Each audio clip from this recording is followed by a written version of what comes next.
Hi, I'm Janet Harvey, CEO of inviteCHANGE, and a professional coach who works with executive leaders in organizations around the globe. You're watching this video because you'd like to hire one. But the question is why?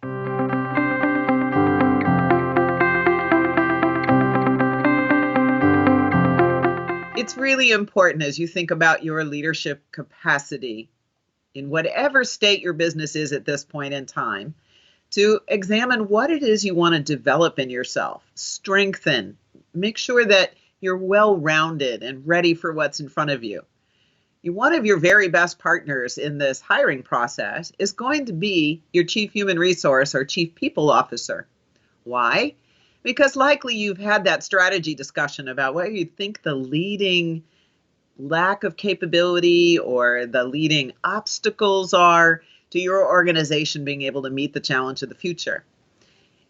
Understanding how you stack up versus what's happening in your leadership competencies or what you believe prepares people for the future, this is a good place to start because you're going to be matching the coach you select to what it is you're wanting to strengthen and develop. This is also true, of course, when you're thinking about hiring a coach for one of your team members.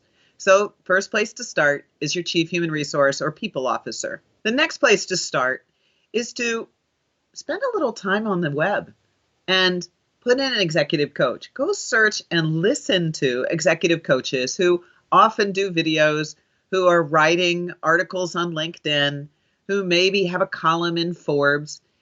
Learn to recognize vocabulary, emphasis, maybe even a little bit of their philosophy, so that you get a sense of the wide diversity of people that you can work with. I always say the difference between an okay and a great coaching partnership is in the chemistry. And that means that you're paying a bit of attention to yourself. Who are the kinds of people that you feel instant trust and rapport with? How do you recognize that?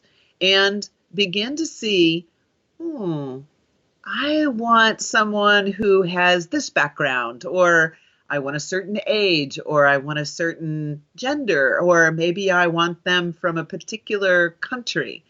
I've had lots of executive leaders who hire me from the US because they're outside of the US and they want to understand the US culture and climate in the workplace, and vice versa. So getting really clear about the kind of person that you will find trust and rapport with, and therefore you'll be a learner. Now, that's going to go to our third piece here about hiring an executive coach. And this is about the difference between coaching and consulting. And while I'll cover that more in another video, I want to give you a quick piece to pay attention to. You're not hiring a coach to tell you what to do, because frankly, as an executive leader, you're going to know more, forever more, than your coach will ever know about your business. They're here to help you discover you. Where are the places that you have capacity and potential that you're not tapping into?